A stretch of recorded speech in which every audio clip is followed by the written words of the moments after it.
de te fortalecer espiritualmente, também melhora a tua saúde, pode ter certeza, tá? Então nós estaremos aqui juntos, né? Na quinta noite, como nós sempre estamos, e fica essa dica para vocês. Então nós vamos divulgar esse jejum aí durante essa semana. Amém? Então, Gabriel, lembra lá daí de mudar a data lá para quinta-feira, beleza? Glória a Deus. Então vamos lá, pessoal. Estamos chegando ao fim. Hoje é a última mensagem sobre a série do Êxodo de Israel. Quero convidar vocês a lerem comigo, acompanharem aqui no telão. Êxodo 17, de 8 a 16. Êxodo capítulo 17, do versículo 8 ao versículo 16. Então diz assim: quando os israelitas ainda estavam em Refidim, os guerreiros de Amaleque os atacaram. Moisés ordenou a Josué: escolha homens para saírem e lutarem contra o exército de Amaleque. Amanhã ficarei no alto da colina, segurando em minha mão a vara de Deus. Josué fez o que Moisés lhe ordenou e lutou contra o exército de Amaleque. Moisés, Arão e Hur subiram até o topo de uma colina que ficava perto dali. Enquanto Moisés mantinha os braços erguidos, os israelitas tinham a vantagem. Quando abaixava os braços, a vantagem era dos amalequitas. Os braços de Moisés, porém, logo se cansaram. Então Arão e Hur encontraram uma pedra para Moisés se sentar, e um de cada lado mantiveram as mãos dele erguidas. Assim, as mãos permaneceram firmes até o pôr do sol. Como resultado, Josué aniquilou o exército de Amaleque na batalha. Então o Senhor disse a Moisés: escreva isso em um rolo como lembrança permanente e leia-o em voz alta para Josué. Apagarei toda e qualquer recordação de Amaleque de debaixo do céu.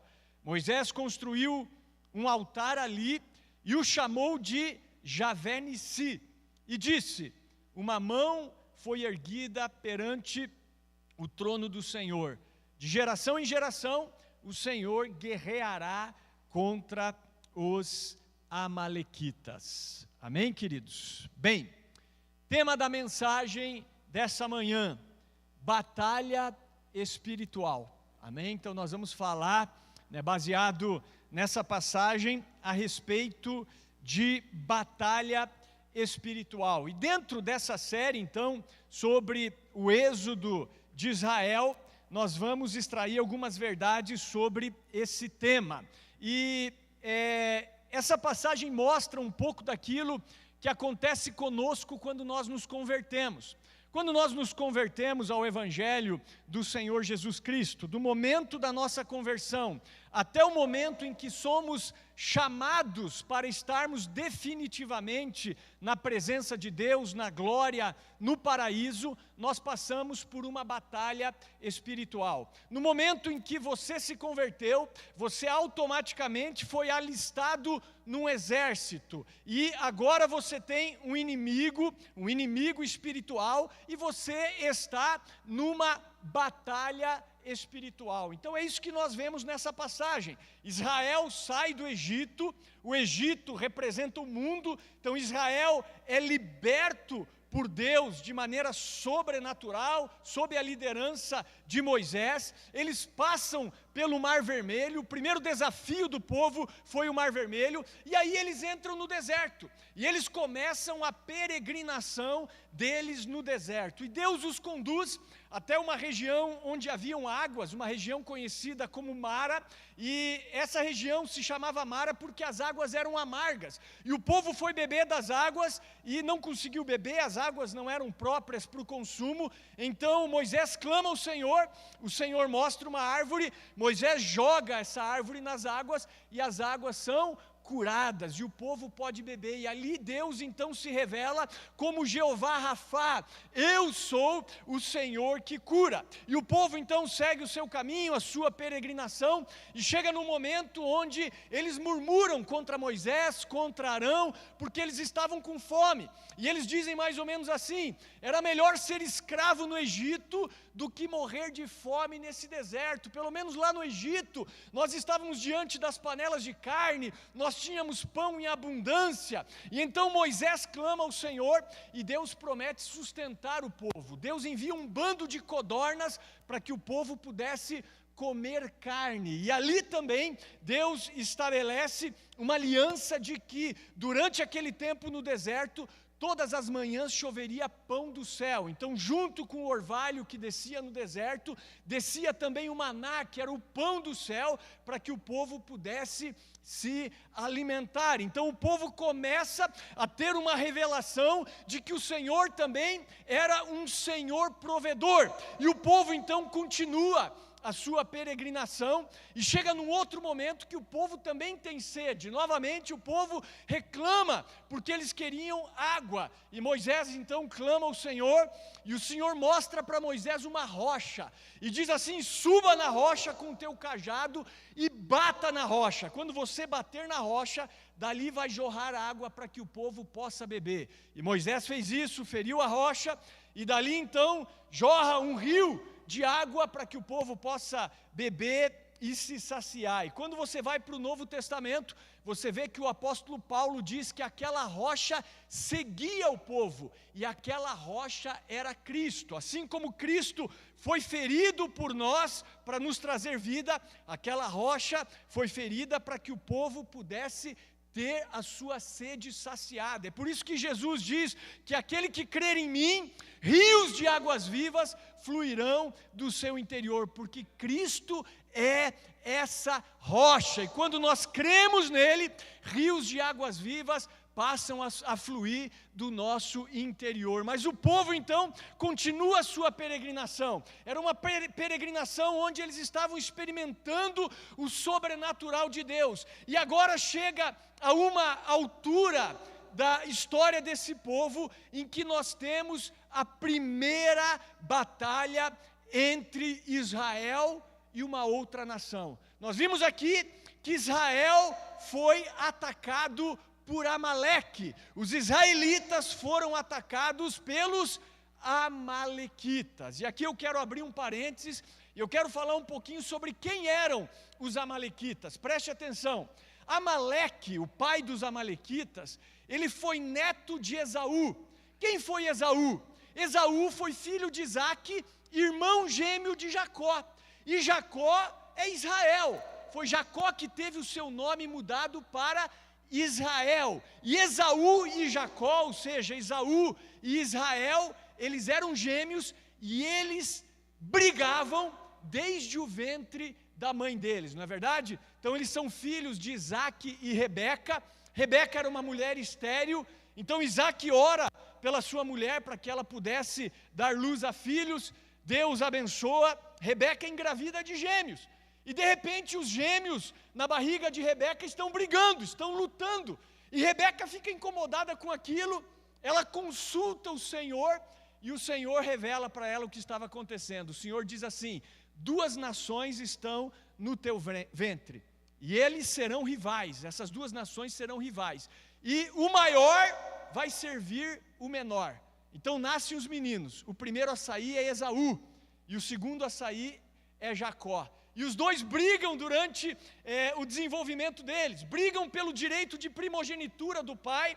Você sabe que Jacó, Israel, engana o pai e consegue ali o direito de primogenitura do irmão, e ali uma briga acaba sendo criada assim, que quase gera a morte de um deles, e um deles tem que fugir. Jacó tem que fugir da casa dos pais, e a rixa continua, e continua não só entre os dois, mas continua com os seus descendentes. Então todos os descendentes de Esaú, e entre eles estão os amalequitas, se tornam inimigos ferrenhos do povo israelita. Então quando Israel está no deserto, peregrinando rumo à terra prometida, o primeiro povo a atacar os israelitas são os seus irmãos, entre aspas, né? Porque são filhos de uma mesma linhagem, digamos assim, são os amalequitas. Então os amalequitas atacam os israelitas.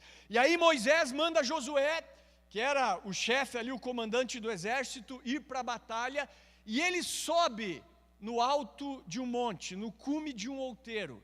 Ele, e junto com ele, 2 homens, Arão e Hur. E Moisés levanta suas mãos em forma de cruz. Enquanto Moisés está com as suas mãos erguidas, Israel prevalecia na batalha. Mas quando ele abaixava as suas mãos, Amaleque prevalecia. E aí então Arão e Hur têm uma ideia, pegam uma pedra, colocam para que Moisés se sentasse nessa pedra, e um fica de um lado, do lado, por exemplo, esquerdo, e outro do lado direito de Moisés, sustentando as suas mãos. E Moisés então tem as suas mãos sustentadas, e ele fica com as mãos erguidas até o pôr do sol, e os israelitas vencem a batalha contra Amaleque. E então, aqui vem uma outra revelação de Deus. Moisés levanta um altar ao Senhor, e Deus se revela ali ao povo como Jeová Nissi, ou seja, o Senhor é a minha bandeira. E essa bandeira representava um estandarte de Israel, do exército de Israel. Agora Deus começa a se revelar ao povo como um Deus, o Senhor dos exércitos, um Senhor poderoso nas batalhas. Agora, o que nós vemos aqui, queridos, é que a batalha, preste atenção, não foi vencida de maneira natural. Você prestou atenção? A batalha foi vencida de maneira espiritual, foi uma vitória espiritual, não foi uma vitória natural. Porque enquanto Moisés estava com as mãos erguidas, Israel prevalecia. Quando as mãos dele se cansavam e as mãos dele se abaixavam, Amaleque prevalecia. Então a vitória que Deus tem para nós não virá no poder humano, não vem na capacidade humana, não vem através da musculação, não vem através de um exército poderoso, vem pelo Espírito do Senhor. É por isso que Zacarias 4,6 diz: não é por força, não é por poder, mas é pelo meu Espírito, diz o Senhor dos exércitos. Então, trazendo isso para as nossas vidas, queridos, quando nós nos convertemos, eu repito, nós entramos num exército. Preste atenção, a igreja não é um hospital. Nos perdoe, irmãos, muitas vezes nós falamos para vocês que a igreja é um hospital, nós erramos. Não existe nenhuma base bíblica para isso. A Bíblia não compara a igreja com um hospital em nenhum momento. A Bíblia compara a igreja com uma família, a família da fé, compara a igreja com um corpo, né, onde nós somos membros desse corpo, compara a igreja com um edifício, compara a igreja com a noiva de Cristo, e compara a igreja com um quartel-general, onde nós estamos alistados agora nesse exército. Nós somos combatentes do reino de Deus. É claro que num quartel-general tem a enfermaria, né, irmãos? Então, quando algum soldado está ferido, ele vai precisar de tratamento, com certeza. Então, de alguma maneira, a igreja também é um lugar de tratamento. Mas nós estamos aqui num quartel-general. E a partir do momento em que nós somos resgatados do império das trevas, nós somos alistados automaticamente no exército do Senhor. Então, nós estamos numa batalha espiritual. E não pense que você não vai ser atacado. Veja que o povo começou a sua peregrinação e logo um inimigo, Amaleque, ataca o povo de Israel. Então nós temos um inimigo em comum, e esse inimigo não é o nosso irmão. Posso ouvir um amém? Então olha aí para a pessoa do seu lado, diga assim, ó, nós temos um inimigo em comum, e não é o nosso irmão. Amém? Teu inimigo, irmão, não sou eu. Você não é o meu inimigo. Nós estamos no mesmo time. E nós temos um inimigo em comum. E esse inimigo é o príncipe das potestades do ar, é Satanás. Então existem dois reinos: o reino de Deus e o império das trevas. Por isso que o apóstolo Paulo, na sua carta aos Efésios, ele diz que nós devemos nos fortalecer no Senhor e no seu forte poder. E nós temos que tomar toda a armadura de Deus. Por quê? Para que nós possamos resistir no dia mau. Por quê? Porque a nossa luta não é contra carne e sangue, mas é contra principados, potestades, contra dominadores desse mundo tenebroso, contra as forças espirituais da maldade nas regiões celestiais. E por isso que Paulo fala: tomem toda a armadura de Deus, toda. E essa armadura é formada por capacete da salvação, couraça da justiça, cinturão da verdade. Numa das mãos nós temos que ter o escudo da fé, porque com ele nós apagamos os dardos inflamados do maligno. Na outra mão nós temos que ter a espada do Espírito, que é a palavra de Deus, que é uma arma de ataque. E nós temos que calçar nos nossos pés os calçados da preparação do Evangelho da paz. E por que eu estou falando isso? Porque muitos cristãos perderam a perspectiva de que a nossa luta é contra esse inimigo espiritual. E esse muitas vezes é o problema da igreja. Nós estamos lutando entre nós, ao invés de nos unirmos para lutar essa batalha espiritual. Então, irmãos, preste atenção. O mundo espiritual rege o mundo físico. Muitas coisas que acontecem na nossa vida são espirituais. Primeiro veio o espiritual e depois veio o natural. Então, muitas manifestações que acontecem na nossa vida pessoal, na nossa casa, no nosso trabalho, na igreja, são manifestações espirituais. Agora preste atenção no que eu vou dizer, tá? A minha mensagem aqui vai ser uma mensagem de 3 pontos, certo? Mas repito, não aquela famosa mensagem de 3 pontos, sabe, né? Vou repetir aqui, né? Aquela mensagem onde o pregador lê o texto, primeiro ponto. Segundo ponto, ele sai completamente do texto, né? E terceiro ponto, ele nunca mais volta para o texto. Muito comum, né? Essa famosa mensagem de 3 pontos. Não, eu vou ficar no texto, tá, irmãos? Vou explicar o texto e vamos aplicar o texto, né? Mas o que eu quero dizer para vocês é que quando se trata de batalha espiritual, o cristão deve ser violento. Estão me ouvindo? A Bíblia não é a favor da violência física, tá? Pelo contrário, quando diz: se alguém ferir a tua face, mostra a outra. Mas quando se trata de batalha espiritual, o cristão deve ser violento. Sabia disso? Jesus falou isso. Ele disse assim que desde os dias de João Batista até agora, o reino dos céus é tomado por esforço, e os que se esforçam se apoderam dele. Os violentos, diz uma tradução, se apoderam do reino de Deus. Esse é o nosso problema às vezes. A gente trata muito bem o diabo, às vezes, ao invés de partir para o ataque. Essa que é a verdade. Então a primeira lição prática dessa passagem é o seguinte: seja violento, seja forte, seja guerreiro. O que Jesus disse? Toda autoridade me foi dada nos céus e da terra. E Ele passou essa autoridade para nós. Ele disse: eis que vos dei autoridade para pisar de serpentes e escorpiões, de todo o poder do mal, e nada, absolutamente nada, lhes causará dano algum. A autoridade de Jesus está onde hoje? Está sobre a igreja. Então nós precisamos ser violentos se nós quisermos vencer no reino de Deus. Se nós não entendermos isso, nós vamos morrer no deserto, irmãos. Os dias são maus. Se você não partir para o ataque, a melhor defesa é o ataque. Você vai morrer no deserto. É isso que está acontecendo. Você está desanimado, né? Estou desanimado espiritualmente, estou sem vontade de vir para a igreja, de fazer as coisas de Deus, enfim. Claro, você está apanhando para o diabo, irmão. Essa é a verdade. Parte para o ataque. Saia da tua zona de conforto. Amaleque está te atacando e você está aceitando.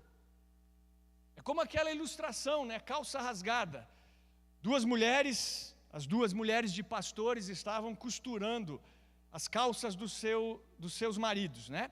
E aí uma delas falou assim: ai, pobre do João, meu marido, ele está muito desanimado, ele está depressivo, ele está pensando em abandonar tudo, em entregar a igreja, enfim, estava lá, né, murmurando a respeito do marido. E a outra se surpreendeu, ela disse assim: eu sinto muito pelo teu marido, mas com o meu está acontecendo exatamente o contrário.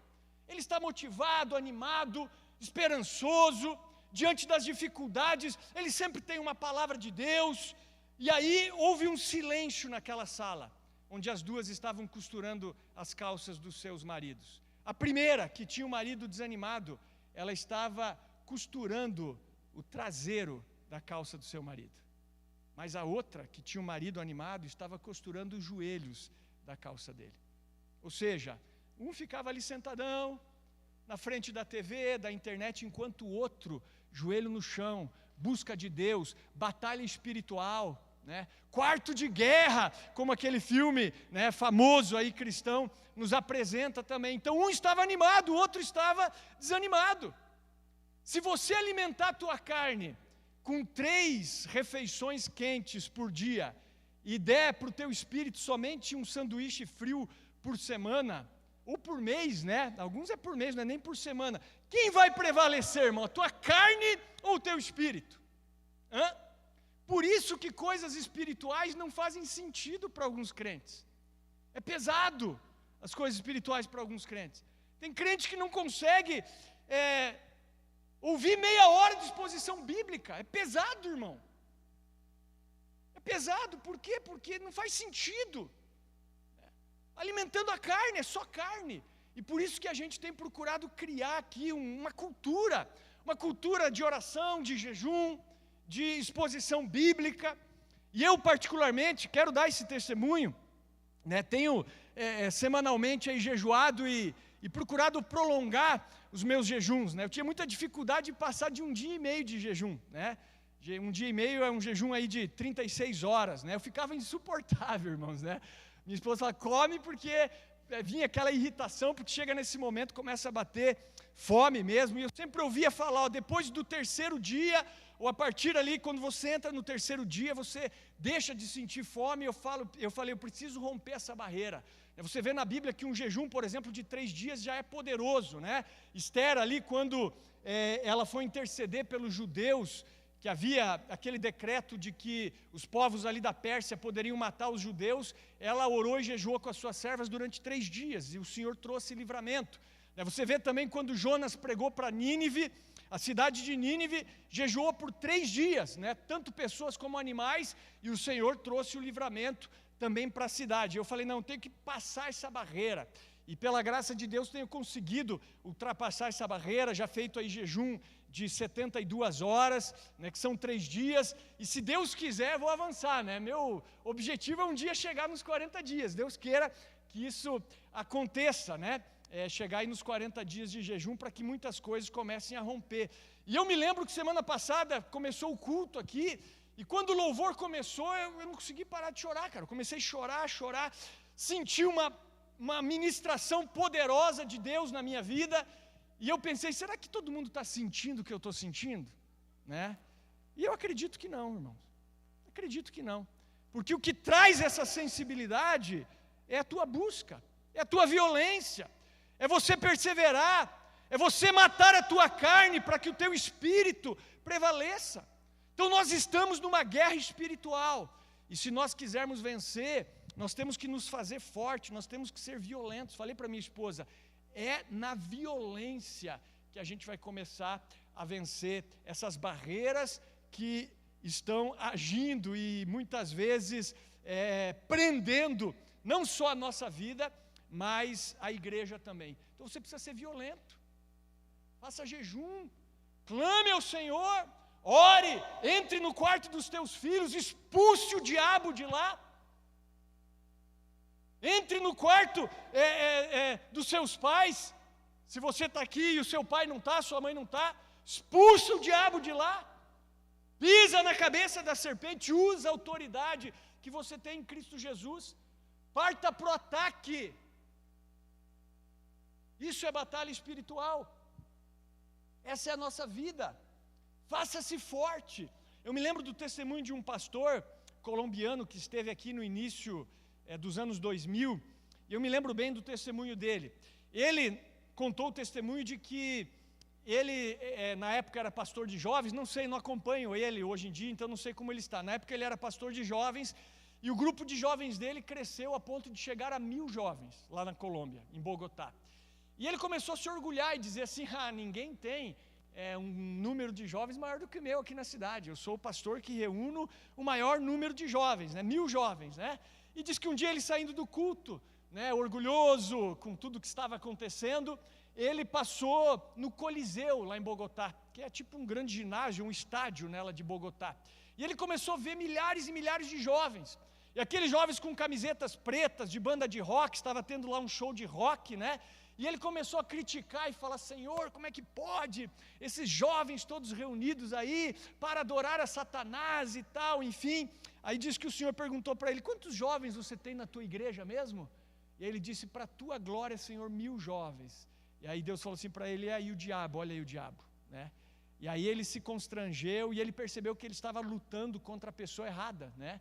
Então ele estava competindo com os outros pastores da cidade, ao invés de estar lutando contra o diabo. Deus falou, olha, o diabo tem muito mais jovem do que você reúne na tua igreja. E a partir daquele momento ele começou a fazer guerra espiritual, se humilhar. E eu me lembro de uma das partes do testemunho, ele falou que teve uma visão como se fosse um gênio da lâmpada, assim, muito grande assim, né? E ele observou que aquele gênio da lâmpada não tinha pescoço. Então ficava assim numa posição altiva e não tinha pescoço, ou seja, ele não conseguia se curvar, se abaixar. E ele entendeu que na vida dele, e consequentemente na igreja, existia um poder, talvez um principado, né, um espírito dominador de orgulho, de arrogância, de altivez, né?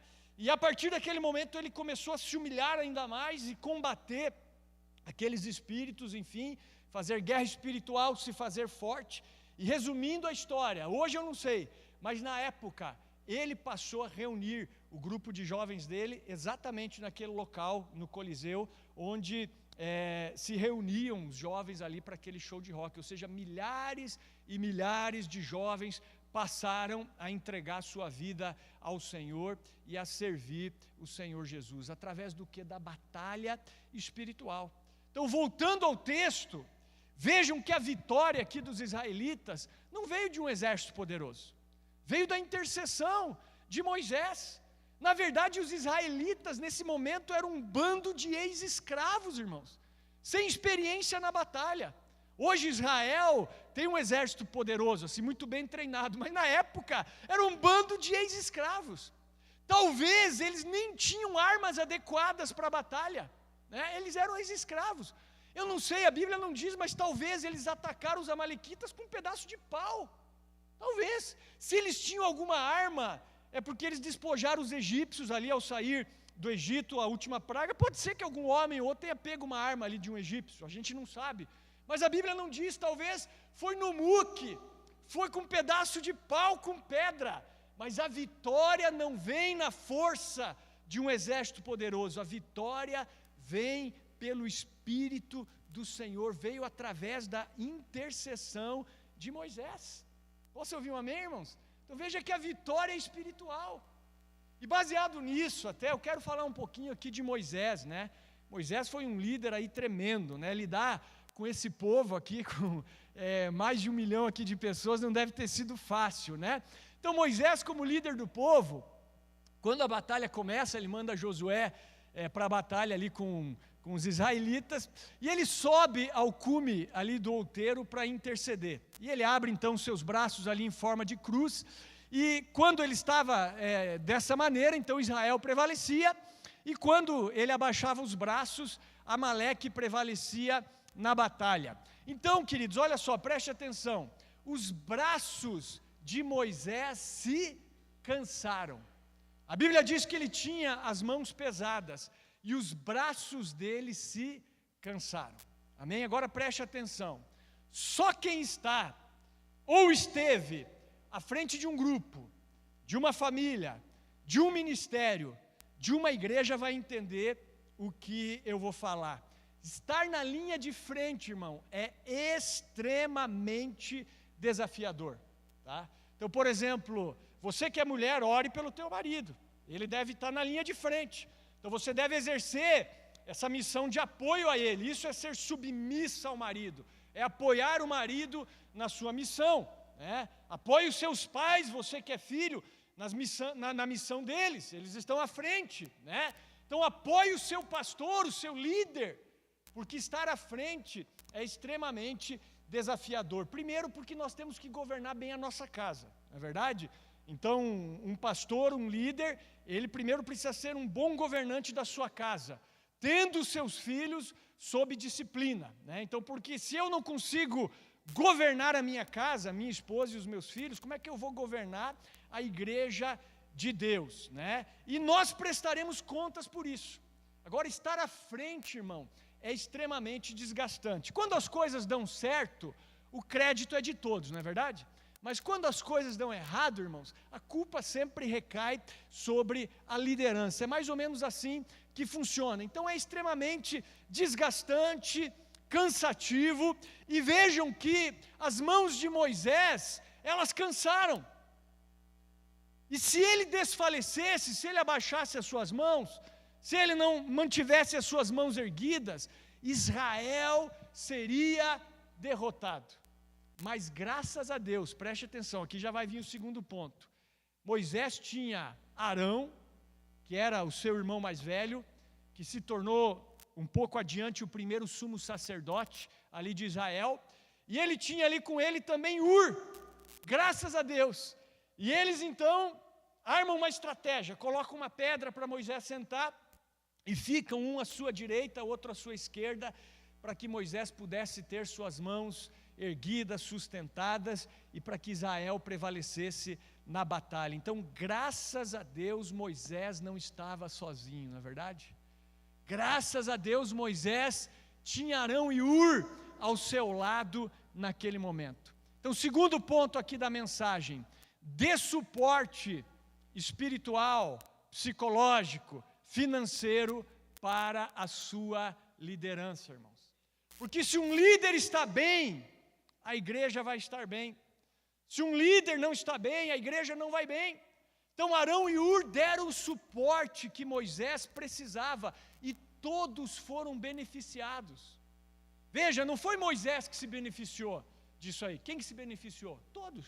Arão, Ur e todo o povo de Israel tiveram uma vitória esmagadora. Por quê? Porque Moisés não estava sozinho no cume do monte. Então saia da sua zona de conforto. Você faz parte de um exército. Você não está aqui para consumir. Você está aqui para quê? Para participar, para ser parte. E a liderança, ela precisa ser sustentada. É ou não é? Os nossos braços precisam ser mantidos de pé, irmão. Vocês estão entendendo? Quem vai ser Arão e Ur nesse tempo? Que meus braços também cansam, irmãos. Quero saber quem vai ser Arão e Ur.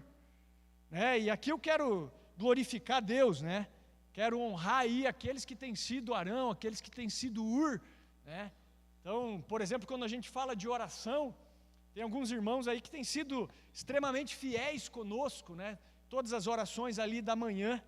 Então, fora os pastores, né, que não deixa de ser a nossa obrigação estar orando, né, mas nós temos aí pelo menos umas 3 pessoas aí, né, 2, no máximo 3 aí, que estão ali conosco, perseverando. Glória a Deus por isso. Quero louvar a Deus pela tua vida, irmão, irmã, que estão conosco em todas as manhãs. É muito importante. Não sabe como é bom quando a gente abre a live e vocês entram ali para estar conosco. Isso é um refrigério para nós. Isso faz com que a nossa mão não fique tão cansada, né?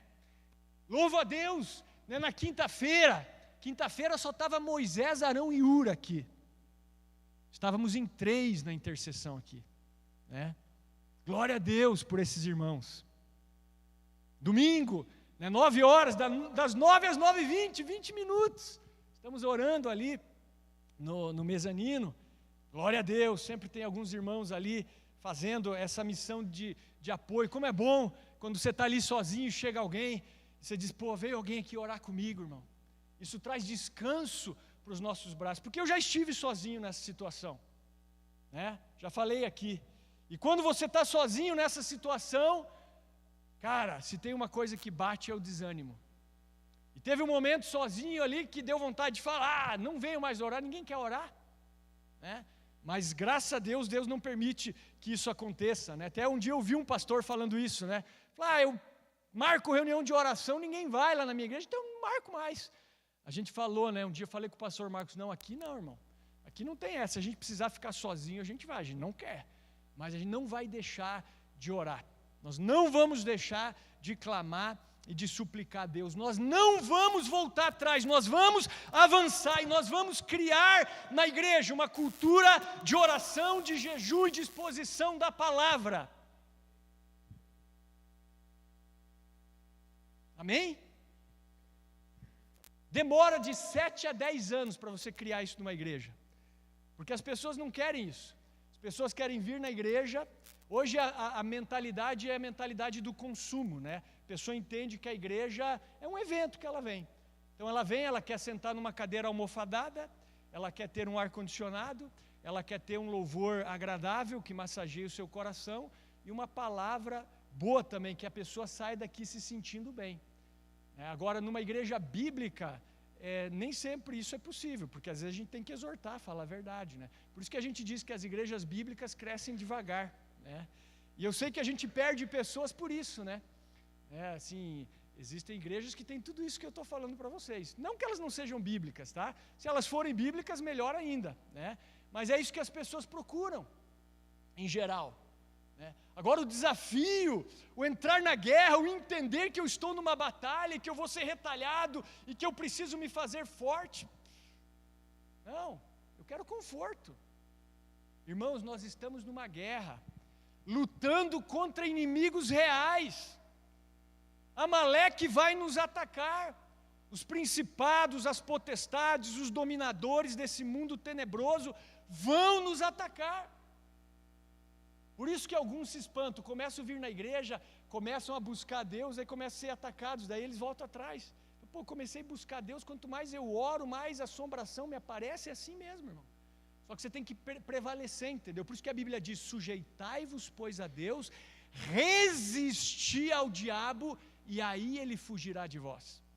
Se você perseverar, se sujeitar a Deus, resistir o diabo, vai chegar uma hora que ele fala, não consigo mais contra essa pessoa, vou fugir dessa pessoa. É assim que funciona a vida espiritual. Só que nós, quando Amaleque nos ataca, a gente diz, meu Deus, estou sendo atacado. E o que eu faço? Não vou mais. Não quero mais envolvimento com as coisas espirituais. E aí eu me coloco novamente numa zona de conforto. Inclusive eu digo, se você não está sendo atacado, duas coisas, ou você está do lado das trevas, tá? Ou você faz parte do time de lá, e pode ser, Jesus disse, aquele que não é comigo é contra mim, quem comigo não ajunta, espalha. Se você não está juntando, você está do outro lado. E aí para que ele vai te atacar se você está no time dele, né? Ou você é café com leite, irmão. Sabe o que é o café com leite? Quem jogou bola aqui sabe. Eu vou escolher meu time de futebol. Que o café com leite é aquele que, sabe, é o último a ser escolhido, né? Ninguém quer ele para o time, né? É o café com leite, tanto faz. Isso aqui é só para, digamos assim, para ficar igual os dois times. Ele não faz diferença nenhuma, tá? Então, eu quero dizer para você que esse não é o teu lugar. Não é o teu lugar. E por isso que o diabo vai comendo pelas beiradas. Às vezes o ataque dele é sorrateiro, né? Ele vai nos pegando de mansinho, né? E a gente nem percebe, ele vai nos cozinhando, né? E quando a gente vê, a gente está, né, totalmente desviado dos caminhos do Senhor, né? Então vamos pensar em alguns inimigos que nós estamos enfrentando aqui, ó. Religiosidade é um inimigo que a gente enfrenta, né? Uma grande batalha que Jesus exerceu no seu ministério foi contra os religiosos, contra os fariseus. Então a religiosidade, né? A pessoa até tem aquela aparência de cristão, mas no fundo é uma pessoa questionadora, é uma pessoa que não vive aquilo que diz crer e por aí vai, né? Religiosidade, o orgulho, como foi falado aqui, o narcisismo, né? A idolatria, né? Estamos lutando contra a idolatria, Às vezes não é um ídolo físico, mas como nós já falamos, a avareza é uma idolatria. Quando nós colocamos a nossa família em primeiro lugar, a nossa própria vida, o nosso trabalho, o entretenimento, isso é idolatria. Feitiçaria, estamos lutando contra espíritos de feitiçaria. Como assim, pastor? Tem feitiçaria na igreja? Tem. Como? Como que a feitiçaria se manifesta na igreja? Se manifesta, por exemplo, oração contrária. Sabe a oração contrária? O pastor está falando, está pregando, está orando, está dando a direção e a pessoa está lá torcendo para que aquilo não dê certo, por exemplo. Fazendo uma oração contrária, isso é feitiçaria, né? A própria rebeldia, a obstinação, a rebelião, né? A Bíblia fala que a rebeldia é como pecado de feitiçaria, né? Então as pessoas rebeldes, e hoje a gente tem uma grande dificuldade de trazer disciplina. Disciplina é uma das áreas importantes da igreja, né? Só que o que eu noto hoje, as pessoas nos chamam de pastor até a gente passar uma direção que vai contra a vontade delas, né? Aí quando a gente passa a direção, elas não querem obedecer. Quantas vezes eu trouxe direção para pessoas e para grupo, né? Não houve um acolhimento adequado daquilo, né? Inclusive digo a vocês, irmãos, preciso abrir aqui, pessoas têm saído da nossa igreja, todas elas foram acolhidas, todas elas tiveram a oportunidade de ser tratadas e acompanhadas. Não estão aqui porque não quiseram, qualquer palavra contrária não é de Deus, tá? Então, não quiseram o tratamento, a correção e a disciplina, mas nós não vamos deixar de disciplinar, porque faz parte da igreja, a disciplina também. Mas estamos lutando contra isso, um espírito de rebeldia, de obstinação. O pastor convoca a igreja para um tempo de busca, para um congresso e tal, maioria indiferente. Eu podia usar até a palavra de Jesus, né? Por que me chamais Senhor, Senhor, se vocês não fazem o que eu mando? Por que me chamais pastor, pastor, se quando eu trago uma convocação, uma ideia, uma direção, não é obedecido? Isso é feitiçaria. Imoralidades sexuais, né? Uma luta grande contra a pornografia, contra a fornicação, contra o adultério. Vivemos numa cultura extremamente sexualizada, fora as invejas, as divisões, os vícios que muitas vezes assolam cristãos, né? Então, vícios de diversas áreas, né? Vício de bebida, de tabaco, de jogo, né? Muito forte também, da própria pornografia. Então, tudo isso é uma guerra espiritual que nós estamos enfrentando, irmão. Você acha que a nossa mão não cansa às vezes? Eu quero saber quem vai ser Arão e Ur aqui, para sustentar as nossas mãos de pé, para que nós venhamos a prevalecer. Então, se quisermos prevalecer, nós precisamos ganhar no mundo espiritual, e isso exige violência, isso exige que sirvamos de suporte uns aos outros, e eu pergunto, quem vai dar o suporte? Então essa passagem mostra que ao sairmos do Egito, do mundo, nós vamos enfrentar batalhas, Satanás vai nos atacar, e eu repito, se você não está sendo atacado, é porque você está no mesmo caminho dele, ou você não está fazendo nenhuma diferença, é café com leite. Então faça-se forte, exerça a missão de apoio, de suporte. Alguns desfalecem porque não têm esse suporte, porque deveriam ter Arão e Ur do seu lado, né? Mas não tiveram, então faça-se forte. E um dos problemas da igreja, sabe qual é? Deus chamou a maioria de nós para sermos Arão e Ur, e às vezes nós queremos ser Moisés. Esse é o problema. Esse é o terceiro ponto, irmãos. Se Deus chamou você para ser Arão e Ur, não queira ser Moisés. Nem todo mundo é chamado para estar à frente, mas todo mundo é chamado para exercer a missão de suporte, pode ter certeza.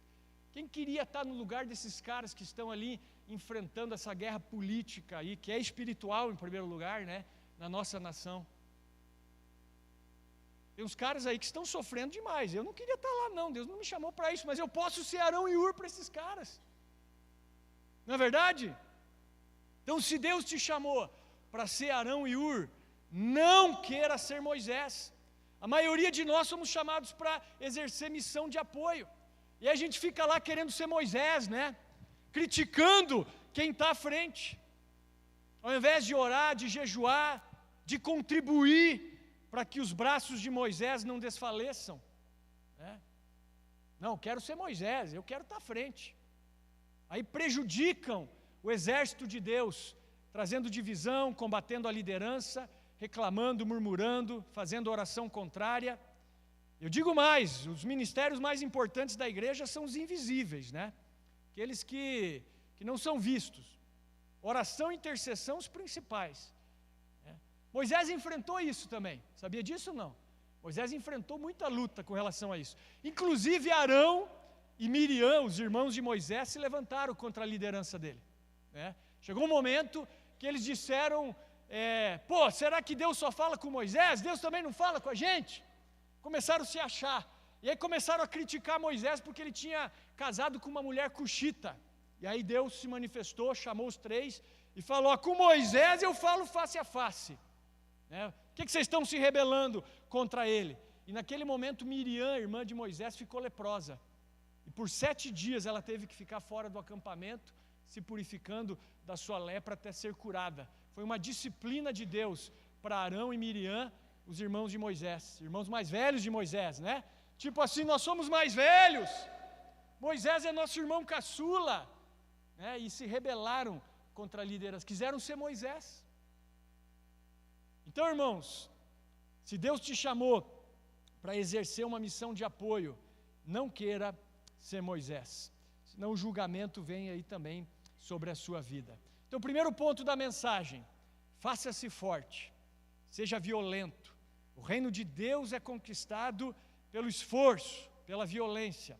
Segundo ponto, exerça a missão de apoio, dê suporte às pessoas que estão sobre você ou com você, a sua liderança. E terceiro ponto, se Deus te chamou para ser Arão e Hur, não queira ser Moisés. Amém? Vamos ficar de pé e nós vamos, nessa hora, praticar. Nós vamos fazer guerra espiritual aqui pela sua vida, pela sua casa. Você vai guerrear conosco. Quero que o louvor esteja aqui conosco também.